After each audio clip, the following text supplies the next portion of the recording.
kung maintindihan po ang bawat detalye ng lesson na gagawin po namin. Ingatan niyo po ang bawat isa at patnubayan sa lahat ng gagawin. Sa matamis sa pangalan ni Jesus, Amen. Okay, so thank you very much, Miss Mago. Amen to that. Okay, so nakikita na yung slide ko.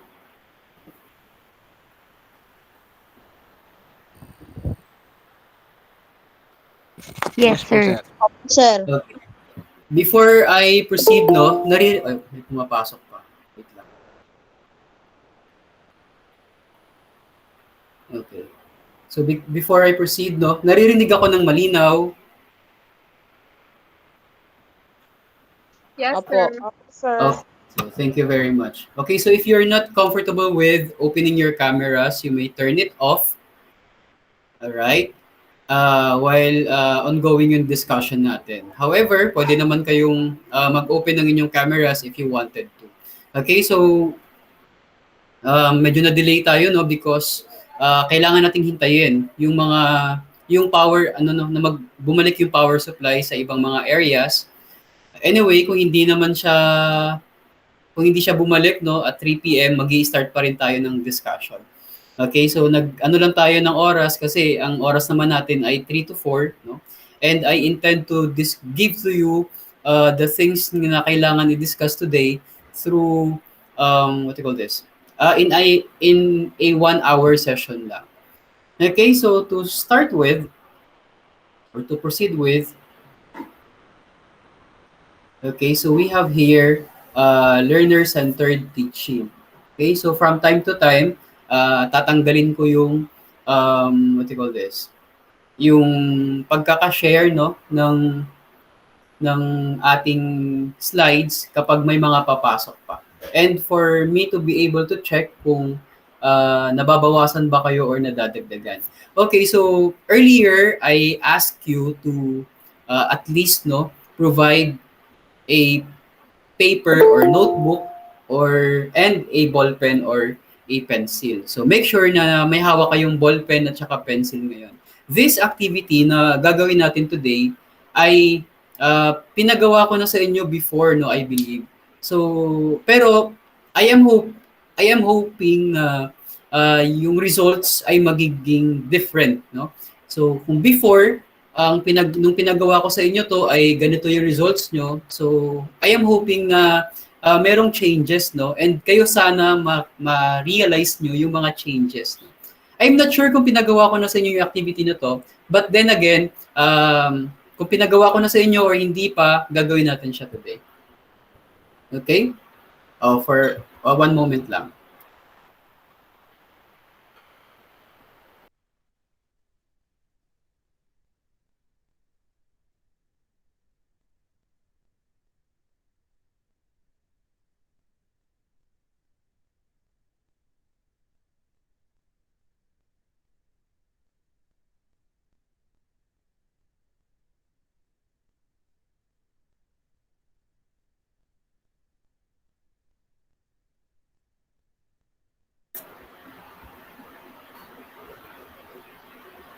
Okay, so meron lang istorbo.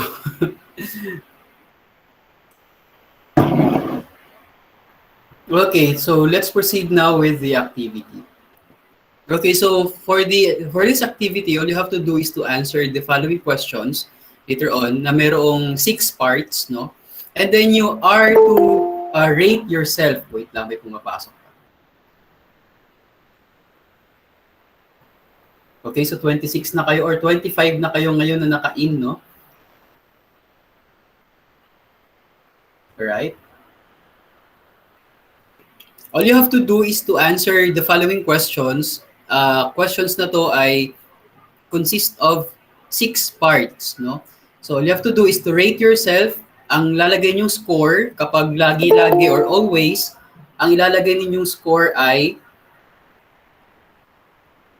10. If sometimes, ang ilalagay niyo score ay 5. If never, ang ilalagay niyo score ay 0. Okay, so number for the part 1, no, bawat parts, no, lalagyan niyo ng number ang inyong paper or notebook. Okay, so halimbawa number 1, tapos kung ano yung score nyo. Halimbawa 10. Okay, so yeah, let's proceed now. Kasi i-add natin later on yung mga scores ninyo per part. Okay, so ready na? Let's proceed now with the part 1. Nakikita ba ng malinaw? Opo, sir. Okay, so lalakihan natin. Okay, so part 1. We have 1, 2, 3, 4, 5, 6, 7, 8. So for part 1, you have to answer or number your papers 1 to um, 1 to 8, no?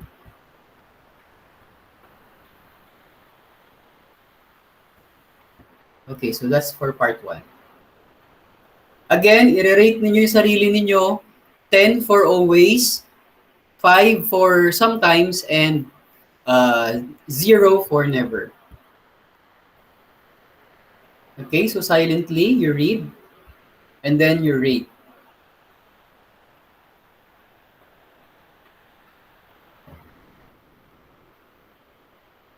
Kapag tapos na mag-rate, lagyan nyo ng, maglagay kayo ng yes doon sa chat box natin for me to know kung tapos na kayo. Sa part 1 ha,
again, pag tapos na, chat box tayo, part 1.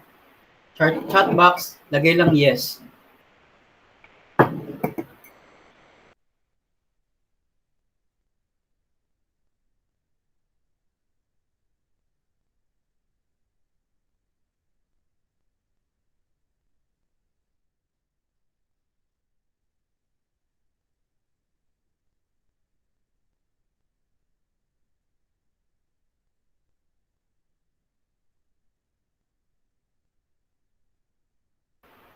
Fifteen pa lang yung nakakatapos.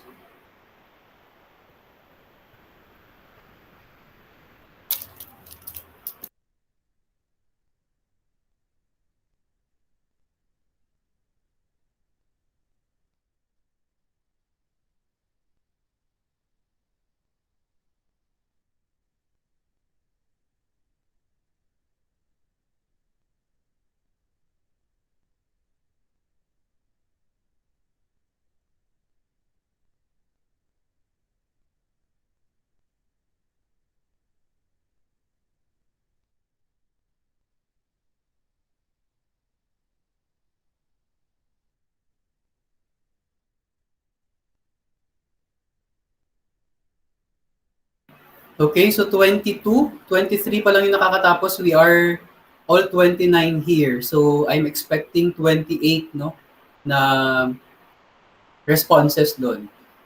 24.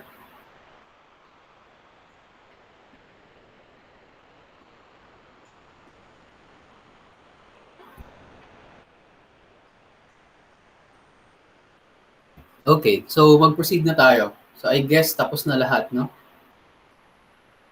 Okay, so part 2.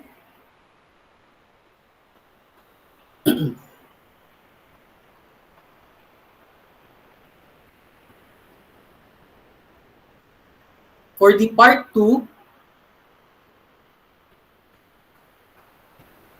number your papers 1, 2, 3, 4, 5, 6, 7, 8, 9, 10. Okay, so for part 2, you have to number your papers 1 to 10. Make sure na separate yung part 1 and part 2 na scores ha. Para later on, hindi kayo mahirapan na mag-determine ng results.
Again, tulad sa part 1 natin, kapag tapos na, you have to key in yes, no, sa ating chat box for me to know kung tapos na lahat.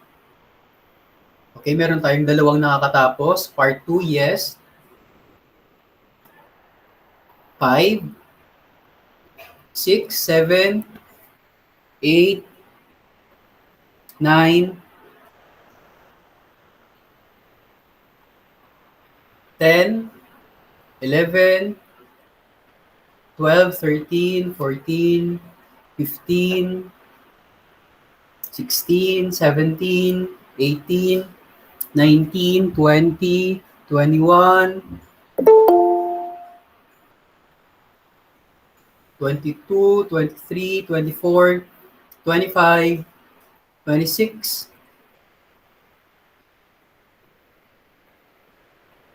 26. So I'm expecting 32 na magsasagot, no? So 26 lang. Okay, next. Part 3, no, of the activity.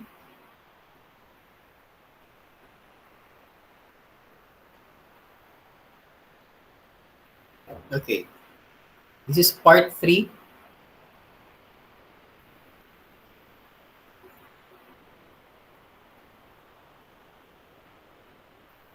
Again, after rating your or giving your rates, no, as part of the responses ng activity natin, i-add up nyo yung mga scores per parts. So kung tapos na kayo and there's still time, no, waiting for your other classmates, i-add natin yung mga scores o i-add nyo yung mga scores per part. Halimbawa, part 1, ano yung total score mo? Part 2, ano yung total score?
Okay, so may mga nakapagsagot na.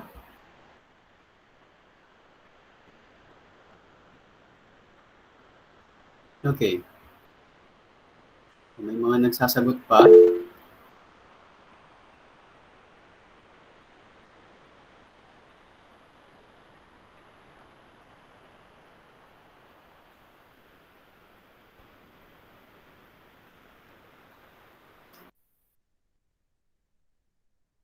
I guess tapos na lahat, no? Let's move now to part 4 of the activity. Again, sa mga kakapasok lang, all you have to do is to rate yourself, no? 10 for always, 5 for sometimes, and 0 for never.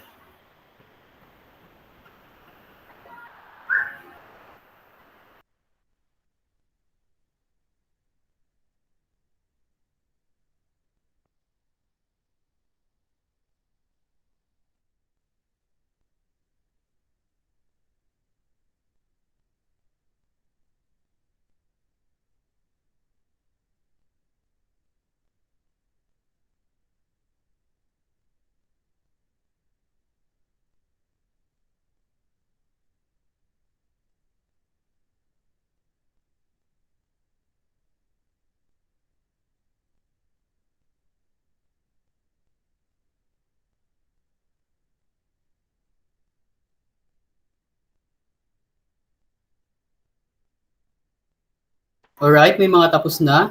Antayin lang natin yung ibang matapos.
Okay, so I guess tapos na, no? Sa bagay ko, konti lang naman yung part 4. Let's proceed now to part 5.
Alright, may mga tapos na.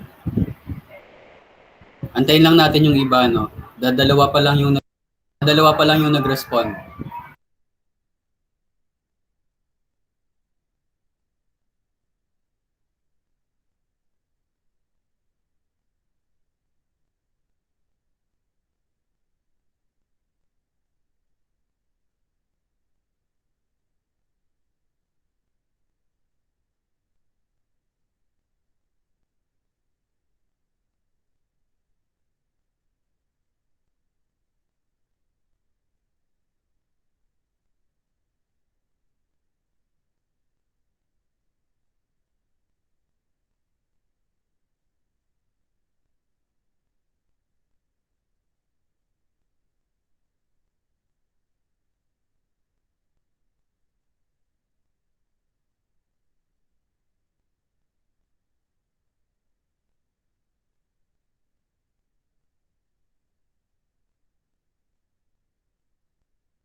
Alright, tapos na. Let's proceed now to, pag hindi pa kayo tapos, and then nag-proceed na ako, tawag dito, i-notify nyo ako ha. Let's proceed now to part 6, no? Last part na ito.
Okay, so may mga nakakatapos na.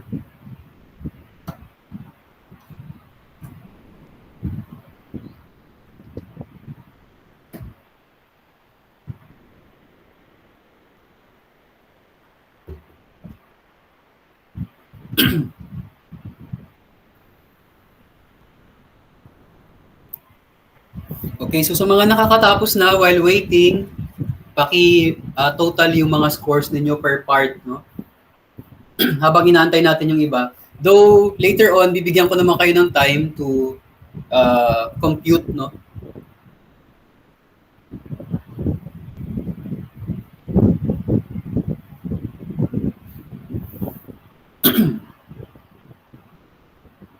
Okay, so tapos na, I guess, for part 6.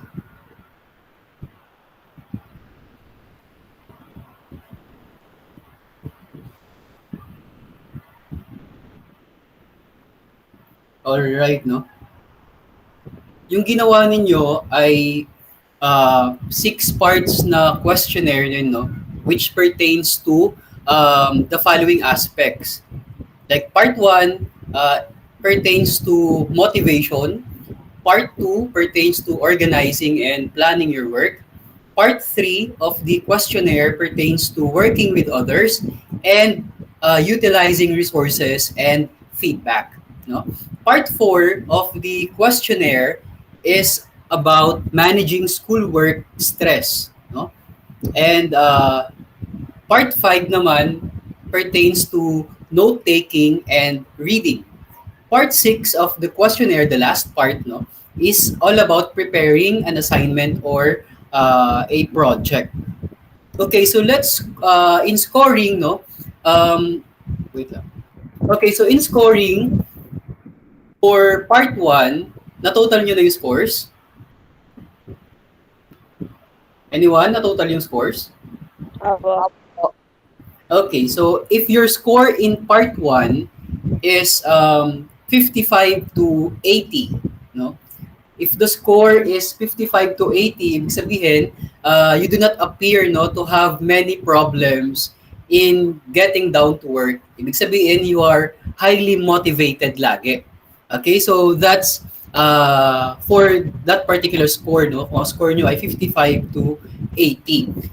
Pag ang score nyo naman ay 31 to 50, okay? So pag 31 to 50 naman yung score nyo, ibig sabihin, sometimes you get down to work pero you are easily distracted, no? You can easily be distracted by other things, no? So you are motivated to get down to work but sometimes you get distracted, no? Easily. So you may not always what you call this, certain, no, why you have to work on this, on that particular project. So you probably could benefit in what you call this, in learning some techniques on how to keep your motivation, on how to keep away from distractions. So kung ang score ninyo ay 31 to 50, and napapansin ninyo na ginagawa mo naman yung assignment mo, nagbabasa ka naman ng modules mo, pero easily distracted ka, then you really need to find techniques, no, or ways on how to keep away from these distractions. Okay, so kapag ang score mo naman ay 30 and below, this signifies that you really do have problems, no, in getting down to work. Hindi ka motivated. Hindi mo parang ayaw mong gawin yung assignments mo, gawin yung project mo. So unless you develop skills, no, in this area like motivation, you are likely to have many unsatisfactory experiences as a student or throughout your life. Hindi lang sa pagiging estudyante. Kasi kapag hindi ka motivated sa mga bagay-bagay, tulad nito, kasi nasa crucial stage pa rin kayo ng inyong development, no? Especially ngayon, professional or career development ninyo. Nag-aaral kayo for that particular career, hindi kayo motivated, no? So, most likely, magkakaproblema kayo ngayon sa pag-aaral ninyo and later on in your professional life. So, you really have to take an action. You really need to take action on this particular problem. Okay? So, kung ang score mo ay 30 and below, mangamba ka na, no? Mag-isip ka na ng paraan how to motivate yourself pagdating dito sa pagbabasa ng modules, paggagawa ng assignments, di ba? Kasi these things naman, hindi ibibigay ng professor or instructor ninyo kung hindi kailangan sa pag-aaral and later on sa inyong professional life. Alright? So, that's for motivation. Okay, so part 2 is all about organizing and planning your work. Okay, so after motivating or motivated ka how to do your work or how to do your, motivated ka na gawin yung inyong assignment or project. Ngayon, let's proceed now to organizing and planning your work. Okay, so if your score is 70 to 100. Okay, kung ang score ay 70 to 100, you are well organized and plan ahead for your work. Okay, say for example, binigyan ka ng assignment, organize mo na yan, schedule mo, ilalagay mo na yung lahat ng gamit mo, kailangan mo, di ba? Linisin mo na yung area of work mo kasi that's organizing is, di ba? Para wala dapat distractions. If your score is 70 to 100, you are a well-organized kind of person and you plan ahead, no, for your work. Before you do the assignment, okay, ito na muna ang gagawin ko. Naka-schedule na yan. Lahat ng mga kailangan naka-bullet na yan. Check na lang. Okay? Pero if your score naman is 40, no, to 65, okay? Ibig sabihin, you are not as well organized as you can be. Organized ka pero medyo, no? You siguro like you try to be as organized as possible. Pero tulad ng sa motivation, you have a lot of distractions. Kaya parang medyo organized lang. Okay? May nagbibigay ka ng room for pagiging disorganized, no? So your time management may benefit, no, from a closer analysis. Ibig sabihin, in planning, no, and organizing your work, you really have to take a look on your time management skills, no? Kailangan tignan natin or kailangan siguro yun yung something or area in your life na magfo-focus ka. Kasi medyo organized ka, pero because you lack time management skills, 'di ba? You tend to keep away from being a well-organized person. Okay, so if your score naman is 35 and below, ibig sabihin, you have a little organization of your work, no? Probably you deal with things as they happen. Okay, so say for example, online class natin ngayon. Okay, synchronous tayo ngayon. Yung organized person, nire-ready na niya, di ba? Kasi like this week, kahit hindi lang sa akin, hindi lang sa online class natin ngayon. Kasi for example, this week, nakita ko na sa schedule ko na lahat ng subjects ko for this week ay synchronous lahat. So what will I do? Okay, so mag-iipon na ako ng pera or iipunin ko na yung allowance ko para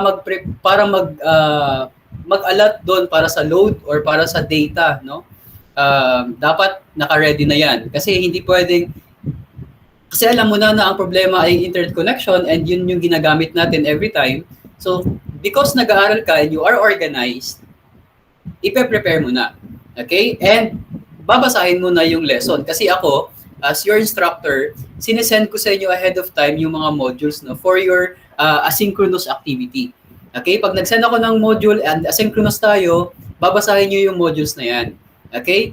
Basahin, intindihin. Kasi you are college students now, third year, di ba? To be exact, dapat meron na kayong comprehension. So I expect yung comprehension skills niyo ay okay na. So babasahin mo na yung modules nyo, i-comprehend mo mabuti.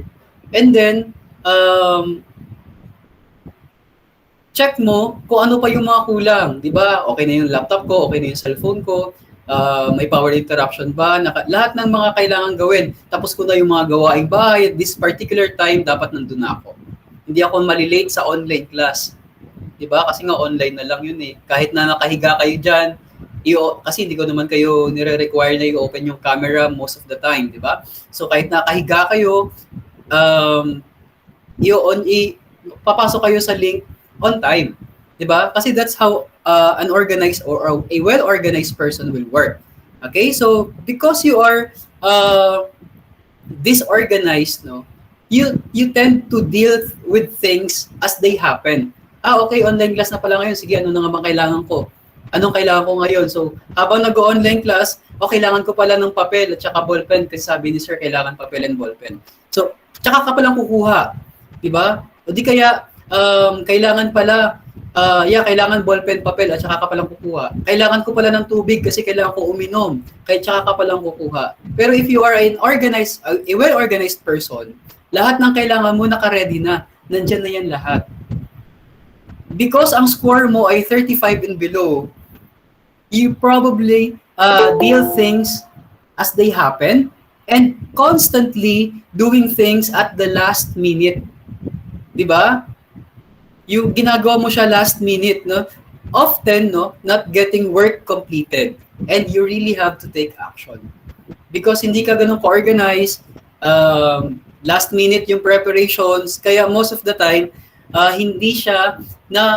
hindi natatapos yung trabaho or hindi natatapos yung assignment or natatapos siya pero so lang, no, yung result, no, or yung output ay hindi ganun ka-comprehensive, no, katulad ng isang well-organized person na naghahanda talaga.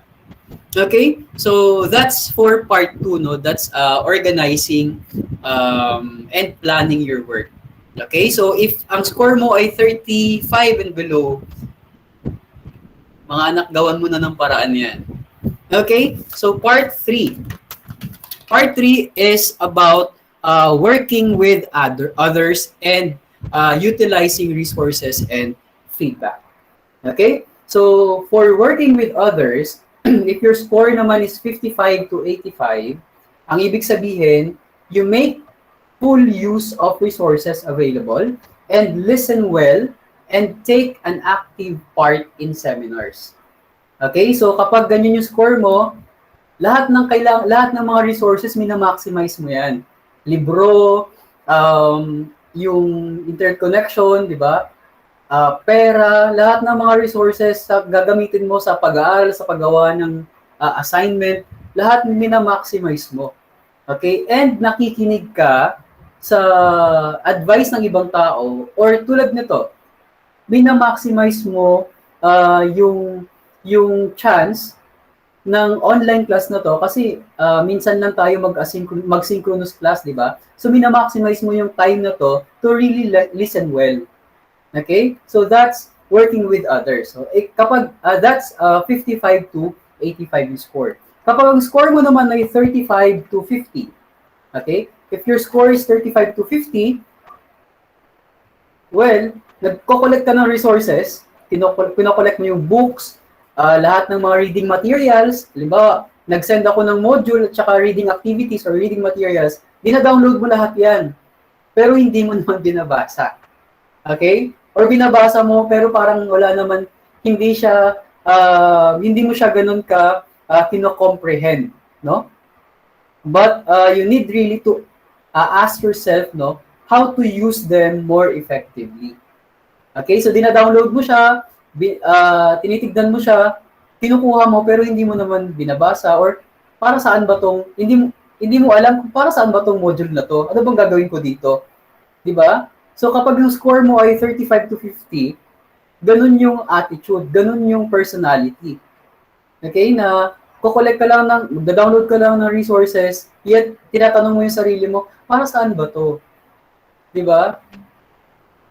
Okay, next. Kapag ang score mo naman ay 30 and below, there are important resources, no? Pero you need to find out where they are and what they have to offer. Ibig sabihin, there are, unlike dun sa score na 55 to 85 and 35 to 50, alam nila kung saan yung resources. At alam nila kung paano kukuhanin. Kaso dito sa 30 and below, hindi niya alam, ay meron palang ganito. Meron palang kailangan na ganito. Hindi ko alam kung saan ito hahanapin. 'Di ba? So if ang score mo ay 30 and below, mag-alala ka na. 'Di ba? Kasi baka itatanong mo na sa classmate mo, "Oy, saan kayo nakakuha ng module?" 'Di ba? Hindi mo alam, meron palang Google Classroom na doon sinisend ni Sir yung lahat ng mga modules and lahat ng mga reading materials. Okay? So, kapag ang score mo ay 30 and below, you have to take an action, no? I-check mo yung sarili mo. Okay? Next, part 4 ay managing schoolwork stress. Okay? So, according sa book, ito yung results, no? Ito yung scoring, pero upon checking it, no, baliktad yung interpretation. Okay, so kapag ang score mo ay 65 to 80, sa part 4, ang ibig sabihin niyan, you are likely to get overwhelmed with your problems, no? Which will make you much less effective as a student. Okay? Kapag ang score mo mataas, 65 to 80, masyado mong dinidibdib yung stress or overwhelmed ka sa lahat ng mga ano ba naman yan? Wala na akong cellphone lang yung gamit ko tapos padala si sir ng module. Ang laki ng problema ko ngayon, masyado mong dinidibdib yung problema. Yung problema nandyan na yan. Di ba? 2 taon na yung pandemic, wala ka pa rin bang paraan na nagagawa? Di ba? So, kapag ang score mo ay 65 to 80, then you need to acquire the skills, no, of managing stress more effectively, and you really have to take an action. Okay? So kapag ang score mo naman ay 40 to 65, ibig sabihin, na-stress ka, but you handle stress or anxieties and concerns moderately. Okay? Pero, may madidevelop ka pang ibang paraan or ibang skills in order to handle stress and anxieties more effectively. Okay? So, kapag ang score mo ay 40 to 65, kaya mo yan. Na-stress ka, pero kaya mo siyang i-handle. Okay? Pero mas makakadevelop ka pa ng ibang ways on how to develop or manage your anxieties more effectively. Okay? Kapag ang score mo naman ay 65 to 80, ibig sabihin, baliktad yata. Tama. Kapag ang score mo naman ay 35, no? Kanina yung score ay 65 to 80, masyado kang stressed. Ngayon, pag ang score mo naman ay 40 to 65, na-stress ka, na-handle mo, pero mas makaka-develop ka pa ng ibang ways. Kapag 35 naman and below yung score mo, ibig sabihin, nag-worry ka minsan, no, na-stress ka, but you have the skills already on how to manage, to minimize the problem and look after for yourself. Ibig sabihin, meron ka ng, pag na-stress ka, meron ka ng na-develop na self-care, di ba? May na-develop ka pang other things, no? Or other activities na pwedeng magpawala or para hindi ka ma-overwhelm sa work stress or study stress. Okay? So, next ay note-taking and reading. Part 5, Part 5 ay note-taking and reading. Kapag ang score mo daw ay 75 to 110. Okay? Ibig sabihin, you prepare well and read efficiently. Tandaan nyo this is note-taking and reading. You prepare well and read efficiently and learning as you go. Okay? So, you waste little time reading and irrelevant materials.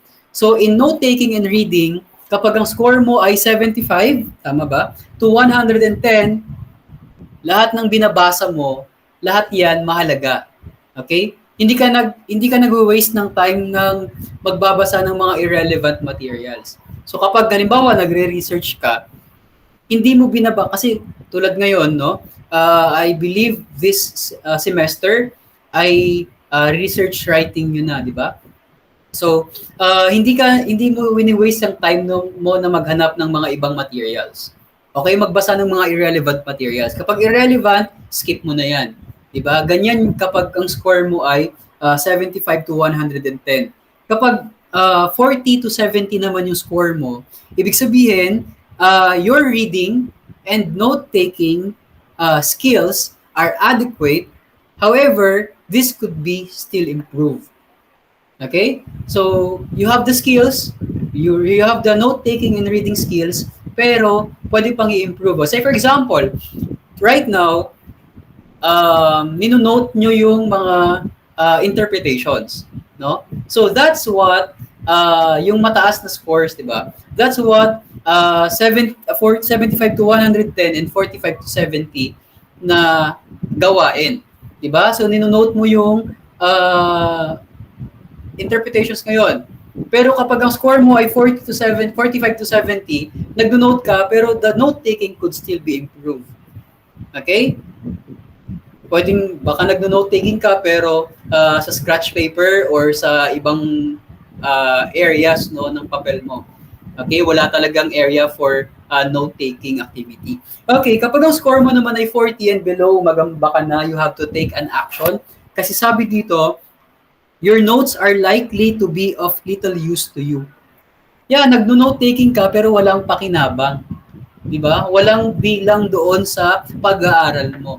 Ano yung nino-note mo? Di ba? Baka hindi mo rin maintindihan or yung skill in note-taking ay hindi ganun ka-comprehensive. So, kailangan mo siyang i-improve. Okay? Next, part 6. No? Oh, ang bilis ng oras. Part 6 is preparing for an assignment. No?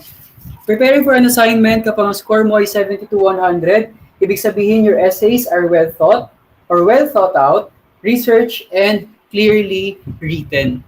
So kapag ang score ay 70 to 100, maayos yung assignment, comprehensive yung pagkakasulat. Kapag ang score mo naman ay 40 to 65, there's still room for improvement. Kapag 35 and below, malamang magtatanong ka na, no? Ba't kaya mababa yung score ko sa reflective journals? Ba't kaya mababa yung score ko sa ganito? Diba? So, ibig sabihin, kapag ang score mo ay 35 and below, you have to really improve. No? Hindi tayo magsisettle for less. Kasi, college students kayo, education students kayo, you are the future teachers, no, of the schools. So, you really have to improve your skills on this. Okay? So, that's scoring, no, for the activity.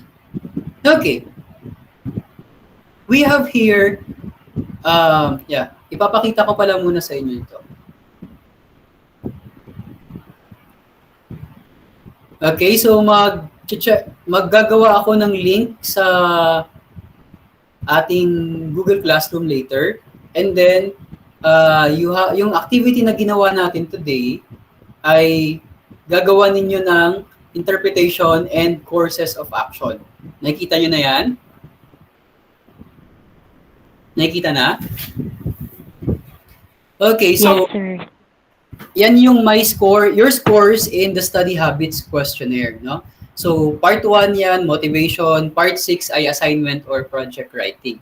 Okay, so check nyo, ilalagay nyo lang dyan kung ano yung part 1, no? Anong title nun, ano yung score ninyo, yung interpretation, and then yung actions to be taken. Okay, so all you have to do is to check really ano yung pwede mong gawin. Kung mababa ka or kung mataas yung score mo and maganda yung interpretation, ano yung pwede mong gawin. Pag mababa, ano ang pwedeng gawin. Okay? So, isisend ko yung template na to sa Google Classroom natin and gagawin nyo yung activity na to, no? Wala itong score kasi this is part of your formative assessment. Hindi siya kasama sa grading system. Pero this is an activity na kapag wala kayo nito, you will be marked incomplete. Okay? Again, lahat ng activities natin kailangan yung i-submit, no? Kasama sa grading system or hindi. Tandaan nyo, sa grading system natin, ang i-grade lang ay sa class standing, yung mga quizzes, and then reflective journals, and then yung examinations. Yun lang. Okay? Pero pag hindi kompleto yung mga activities sa Google Classroom, you will still be marked incomplete kahit na hindi siya kasama sa grading system. Okay, again, isasend ko sa inyo to. And then, the interpretation also isasend ko sa inyo. Ang isusupply nyo lang naman dyan ay yung title ng aspect of study habits. Yung part 1, ano yung part 1, part 2, ano yung part 2. And then, yung scores ninyo, tapos yung interpretation. Yung interpretation isasend ko sa inyo. Yes, Miss Mago, you are recognized. Sir, Miss ayun Mago? nga po itatanong ko po sa interpretation. Yung sa interpretation nga po, sir, itatanong ko. Yes. Yung interpretation is-send ko din sa inyo kasama. Okay? And yung actions to be taken Sige po, kailangan... thank you po. You're welcome, Miss Mago. Yung actions to be taken, kailangan nyo siyang i-supply. Okay? So next, no? Siguro kailangan ko rin i-send sa inyo yung tawag dito, yung PowerPoint presentation ko today para mapag-aralan nyo din siya. Kasi mukhang hindi tayo matatapos, no? Kasi 5 minutes na lang natitira. Okay. So to continue, kailangan ko muna mag-stop sharing.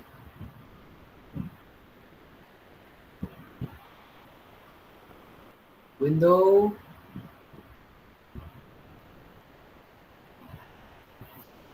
Alright. To continue, we have here a code to ponder. No? So, sino pwedeng magbasa?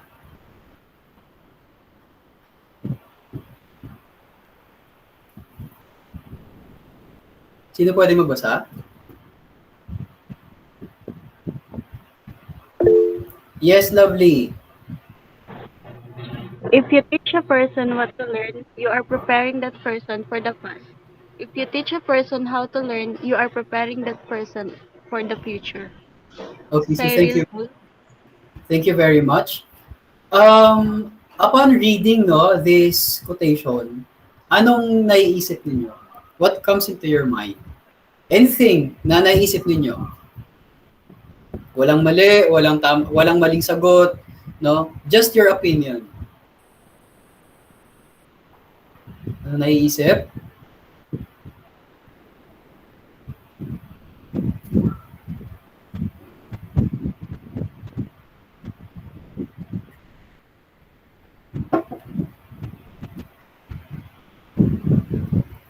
Okay, so anyone? May naiisip na ba? Raise lang ng hand, no, kapag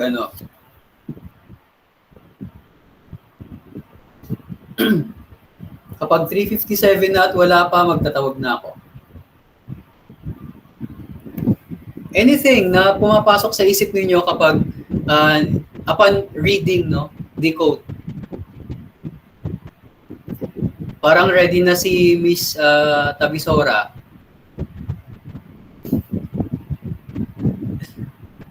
Anong naiisip mo, Miss Sheila? Sir, dun po sa una, if you teach a person what to learn, you are preparing that person for the past. Kapag tinuruan mo po siya ngayon, yung mga nangyari po sa kanya sa past, parang ayun po yung magiging lesson niya. Yung if you teach a person how to learn, you are preparing that person for the future. Kapag tinuruan mo daw po siya kung paano matuto, pine-prepare mo nga daw po siya sa future. Mm-hmm. Thank you very much. Other opinion? Yes, Miss Hernandez. Ano po, kapag po tinuruan niyo po ang isang tao kung ano po yung dapat niya matutunan, yung knowledge po na natutunan niya po ngayon is posible pong mapunta na po sa past, may mga bagong knowledge na po siya na hindi na po matututunan. Kapag naman po tinuruan niyo po ang isang tao kung paano siya matututo, posible niya po matutunan kung ano pa yung mga posible niya po matutunan sa future or mahanda po siya sa future niya po. Ganun po. Thank you very much, Miss Hernandez. Other answers?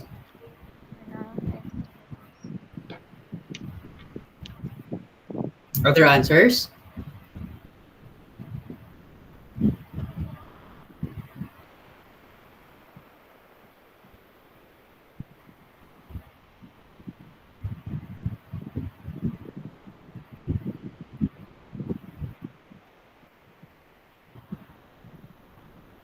Wala na?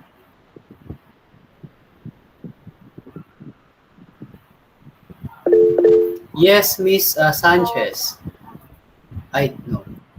Yung Yes, sa first part po ng passage, if you teach a person what to learn, parang tuturuan mo lang po siya ng bagay na kung ano po yung dapat niya matutunan. So, ang pananaw ko po dun, parang nililimit ko lang po siya yung knowledge niya po, base sa knowledge po na alam po. Kumbaga po, yung alam po, ituturo ko lang po sa kanya. But on the second part po, kapag tinuruan mo siya kung paano po matuto, magkakaroon po siya ng way para matuto sa sarili niya. Pwede po siya mag-step out of the box, pwede po siya mag-explore, mag-wonder, nang hindi po siya nagiging dependent sa kung ano lang po yung mga salita o mga bagay na itinuro ko.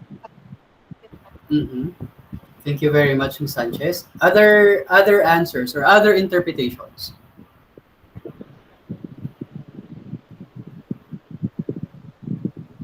Okay, so wala tayong time, no? Pero are there other interpretations? Last na lang. Yes, Miss Jerez. Sir, yung sa ano po, if you teach a person what to learn, you are preparing the person. Parang sa akin, ano lang po, kinokorek mo lang po siya. Yung gawa niya, kinokorek mo lang po. Tapos po, yung sa pangalawa po, yung you are preparing that person for the future. Parang ano po, tuturuan mo siyang ma-discover yung sarili niya.